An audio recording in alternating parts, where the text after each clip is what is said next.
네, 오늘은 6월 28일입니다. 화요일입니다. 새벽 예배 나오시는 우리 성도님들을 환영합니다. 우리 말씀 나누기 전에 공동기도 제목으로 기도하는 시간 갖도록 하겠습니다. 홍석화 집사의 암을 치료해 주십시오. 배옥준 집사의 뇌졸중을 치료해 주십시오. 언어가 회복되고 오른쪽 팔다리에 힘이 생겨나도록 해 주십시오. 곽한나 집사의 허리를 치료해 주십시오. 권하자 집사가 다시 걷도록 해 주십시오. 이승학 성도의 뇌종양 치료가 잘 되게 해 주십시오. 권현민 형제를 치료해 주십시오. 김에브라임 형제가 신장 이식을 속히 받도록 해주십시오. 김시희 집사의 뇌종양 치료가 잘 되게 해주십시오. 우한 폐렴으로부터 우리를 지켜주십시오. 예수님의 이름으로 기도합니다. 아멘. 아멘. 오늘 본문의 말씀은 시편 24편 1절에서 10절까지 말씀입니다. 하나님만 예배해야 하는 이유, 우리는 하나님만 예배해야 됩니다. 라는 주제를 가지고 하나님 말씀을 같이 보시겠습니다. 여러분, 왜 하나님만 예배해야 될까요? 그것은 이것입니다. 하나님이 세상의 주인이시고 또 이 세상의 창조주이시기 때문에 그렇습니다. 그래서 하나님만 예배해야 되는 것입니다. 자, 1절에 보시면요. 땅과 땅에 있는 모든 것과 땅에 사는 모든 사람, 그 모든 것이 하나님의 것이라고 말합니다.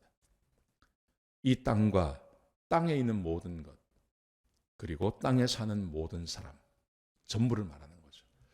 온 세상의 전부가 하나님의 것이라고 이야기합니다. 여러분, 왜 이것이 하나님의 것입니까? 하나님께서 창조하셨고 하나님께서 지금도 돌보고 계시기 때문에 그렇습니다. 여러분, 저는 늘 아침마다 고백하는 기도가 있습니다. 하늘에 계신 우리 아버지라고 할 때 하나님이 세상을 창조하셨습니다 라고 고백합니다. 그리고 하나님께서 창조하셨을 뿐만 아니라 하나님께서 이 세상에 개입하고 계십니다. 하나님께서 이 세상에서 권능을 거두어버리시면 세상은 파괴될 수밖에 없습니다. 종말을 이야기할 때 하늘이 체질이 풀리고 별들이 떨어지며 이런 말씀이 있습니다. 여러분, 우리는 이 세상에 존재하는 것 당연하다고 생각합니다. 여러분, 그런데 종말이 되면 하늘의 체질, 온 천체의 체질이 풀어지고 별들이 떨어진다고 이야기합니다. 무슨 말일까요? 하나님께서 붙잡고 계시고 하나님께서 유지하고 계시는 이 세상을 하나님께서 놓으신다는 말입니다. 그래서 세상은 파괴되어진다고 말합니다. 과학자들이 그런 말을 해요. 우리 이 인간이든지 세상의 모든 것은 다 원자로 만들어졌다는 거죠. 근데 원자는 우리가 잘 아는 것처럼 원자 안에 밖에 이렇게 그 전자가 이렇게 돌지 않습니까? 그래서 원자와 원자 사이는 거리가 있다는 거예요. 근데 지금까지 이렇게 물질이 존재하고 우리 몸이 이렇게 존재할 수 있는 것은 원자와 원자 사이의 그 힘을 그대로 유지하고 있기 때문에 그렇다는 거죠. 근데 만약에 원자와 원자 사이의 그 힘이 풀어지면 그러면 무가 된다는 거예요. 세상의 모든 것이 순식간에 사라져버린다는 겁니다. 이 물체가 여기 존재하는 것은 원자와 원자 사이에 힘이 존재해서 붙어있기 때문에 그런데 그게 파괴되어지면, 그게 끊어지면 그러면 이 세상은 무로 돌아간다. 과학자들이 그렇게 이야기하는 걸 제가 들었습니다. 여러분, 이 세상에 지금 존재하는 이유, 하나님께서 창조하셨고 하나님께서 세상에 권능을 발하시고 계시기 때문에, 세상을 붙잡고 계시기 때문에 우리가 눈에 보는 이 세상이 여전히 존재하고 있는 것입니다. 그런데 어느 순간 하나님께서 그 권능을 놓아버리시면 그러면 세상은 사라지고 마는 것이죠. 체질이 풀려지고 별들이 떨어지게 되는 것이죠. 그래서 2절에 보시면요. 하나님께서 터를 바다 위에 세우시고 강들 위에 건설하셨습니다. 하나님께서 눈에 보이는 모든 세상을 창조하셨습니다. 하나님이 세상의 창조주시고 하나님이 세상의 왕이심을 우리에게 말하는 겁니다. 그래서 자 보세요. 그래서 3절에 보시면 하나님을 예배해야 됩니다. 여호와의 산에 오를 자 누구며 그의 거룩한 곳에 설 자가 누구인고 하나님을 예배하라고 이야기합니다. 여러분, 사람은 하나님을 예배하는 것이 가장 고귀한 것입니다. 사람이 할 수 있는 일 가운데 가장 놀라운 일이 하나님께 예배드리는 것입니다. 피조물이 창조주의 존재를 알고 그 하나님께 예배드리는 것이 가장 귀한 것입니다. 여러분, 우리의 삶에서 가장 놀라운 것, 그것은 하나님께 예배드리는 것입니다.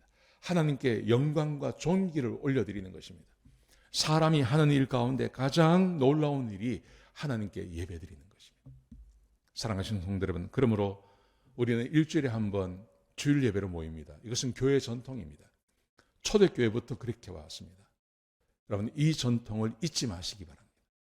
하나님께 일주일에 한 번 예배드리는 것을 가장 귀히 여기시기 바랍니다. 하나님께 영광과 존귀를 올려드려야 됩니다. 온 세상의 주인 되신 하나님을 내가 기억하고 그 하나님께 영광을 올려드리는 것, 너무 귀한 것입니다. 자, 그런데 보십시오. 그 거룩한 곳에 설자 하나님께 예배를 드리는 사람이 누구냐 하면 4절에 보시면요, 손이 깨끗하고 마음이 정결하고 뜻을 허탄한 데 두지 아니하며 거짓 맹세하지 아니하는 자. 예배 드리는 행위도 중요합니다. 근데 그것만큼 중요한 것이 있습니다. 예배 드리는 그 사람이 준비되어져 있냐 하는 겁니다. 하나님의 세상을 창조하셨고 이 세상의 주인이 계십니다. 우리는 피조물입니다. 여러분, 그렇다면 하나님께 예배드리는 마음으로, 동일한 마음으로 그 하나님 존재 앞에서 살아가야 하지 않겠습니까? 창조주 앞에 살아가는 사람들의 자세, 손이 깨끗해야 됩니다. 마음이 청결해야 됩니다. 뜻을 허탄한 데 두지 말아야 됩니다. 거짓 맹세하지 말아야 됩니다. 한마디로 말하면 하나님의 말씀에 순종하며 하나님을 기억하고 사는 삶을 살아야 한다는 거죠. 여러분, 이것이 사람의 본분입니다. 하나님께 예배드리고 하나님께 예배드릴 수 있는 삶을 살아가는 것, 이게 피조물이 해야 될 가장 존귀하고 가장 놀라운 일입니다. 우리가 해야 될 일입니다. 자, 그러면요, 5절 보십시오. 이런 사람을 하나님께서 복을 주십니다. 5절에 그렇게 되어 있죠. 이런 사람에게 하나님께서 복을 받습니다. 하나님께 복을 받습니다. 하나님께서 찾으시는 족속, 하나님의 얼굴을 구하는 자가 누구입니까? 바로 이런 사람입니다. 하나님께서 그런 사람을 복 주시는 거예요. 온 세상을 창조하신 하나님께서 정하신 법칙이 있습니다. 온 세상을 창조하신 하나님께서 사람을 만드시면서 하나님을 예배하고 하나님의 말씀에 순종하면 내가 너에게 복을 줄게. 이게 하나님께서 정하신 법입니다. 이 말씀대로 사는 것이 사람이 해야 할 일이라는 거죠. 여러분, 오늘 이 본문의 말씀, 사람은 하나님을 예배해야 됩니다. 왜요? 창조주니까요. 어떻게 예배드립니까?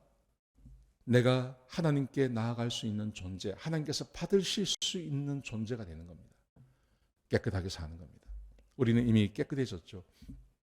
그래서 깨끗한 삶을 사는 겁니다. 하나님 말씀에 순종하는 것입니다. 손을 깨끗하게 하는 것입니다. 마음을 청결하게 하는 것입니다. 뜻을 허탄한 데 두지 않는 것입니다. 거짓말하지 않는 것입니다. 그래서 하나님께서 받으실 수 있는 존재가 되어서 하나님 앞에 나와서 예배드릴 때 하나님께서 우리에게 은혜와 복을 더하여 주시는 것입니다.